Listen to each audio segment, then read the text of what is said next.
When the board came in, actually the repayment was quite low. It was about 30, 34. I think it's now currently as we speak probably 42, 44. What we did is that we went around, and I mentioned earlier that we identified the shareholders. Shareholders in our case is basically the target beneficiaries. It is the members of parliament who are the patrons. It is the government of Kenya.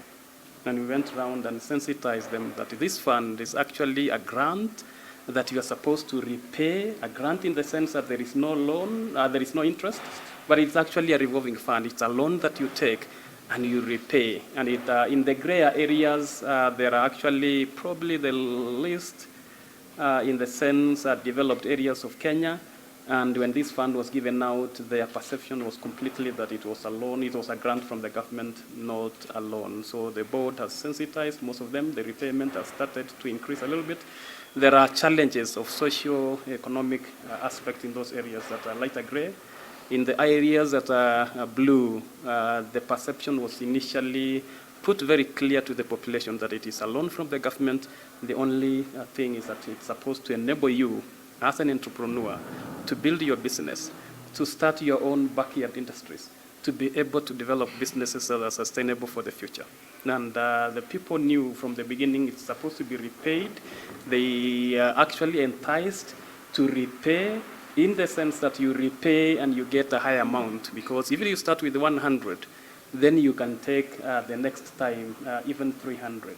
And then the next time you can take even 500. So those people got enticed. There is also natural, probably in some areas, possibilities of businesses being able to flourish in the blue areas because of the nature of activities there relative to the gray areas that we saw, particularly in the frontier counties of Kenya, because people engage in businesses to do with livestock. With climate change, these activities that are businesses that are pegged on the rainfall, on the animals, have suffered a lot for the last few years in Kenya. So that also cost.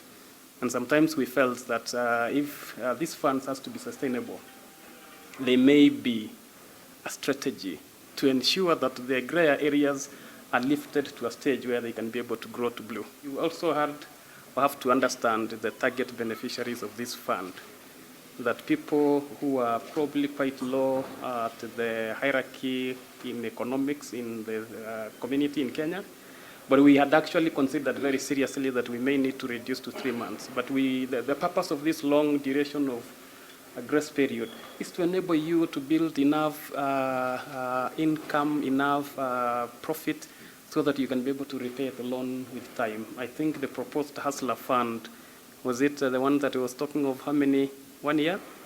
The other fund from the Asimio group was 7 years. So I think that's actually, if you have viable businesses, a period of 6 months is really not that much. But if you really need a cycle to impact more people, a shorter period is recommended. We get yearly allocation for every financial year on administration of the fund. And due to economic difficulties that we are experiencing in the region, not even just in Kenya, maybe in the world, the amounts that are allocated to all affirmative funds have been going down. So what is this amount? This amount is supposed to facilitate those committees. We had already the lump sum amount of about 6 billion that we got in the beginning. So what we get annually allocated is just an administrative amount, which has been decreasing. And we understand that it may be difficulties by the government to raise sufficient funds for us to be able to access. But it has been, of course, just delaying a little bit, but we've been receiving in every financial year a certain amount. It's been on a decreasing trajectory for the last few years. The question that has come up in the audit reports is about the way the projects are identified and issues to do with accountability and transparency, more so in terms of documentation of these funds, given that most of the groups who benefit, most of them may not be so knowledgeable in terms of maintaining documentation. So when the Auditor General goes down to the ground, they may ask questions of how these funds were utilized, the funds may have been utilized well, but what would be lacking is documentation. So this is something that needs to be addressed, and we've been following up, training the groups through our coordinators who are on the ground.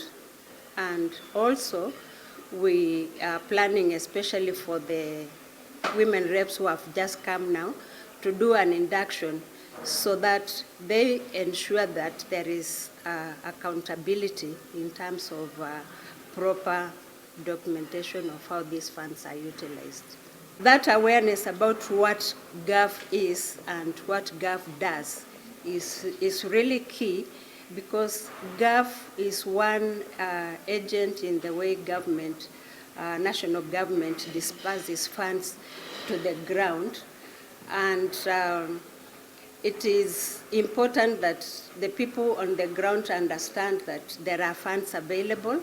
This also through public participation, they are able to know that what they can do or how they can access GAF funds.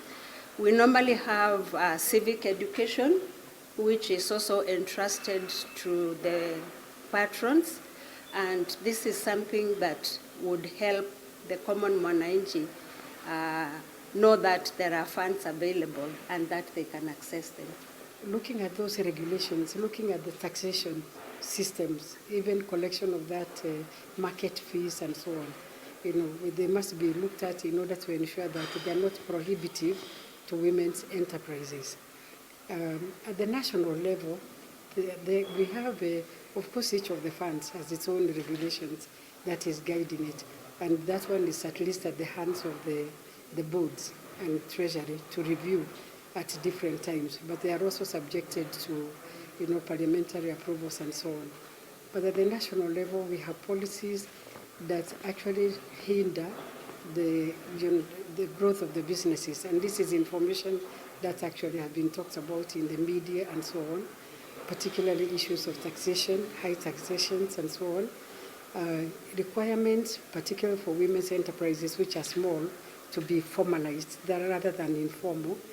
Trying to recruit them into the formal economy has a lot of expenses. But there are some things that are being done. For instance, if I may talk about the credit guarantee scheme, which has 30% provision for women, youth, and persons with a disability, meaning the affirmative action groups.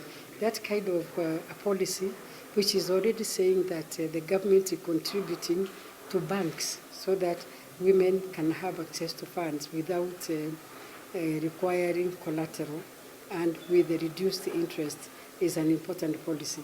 So we're saying that generally the policies that deal with our own businesses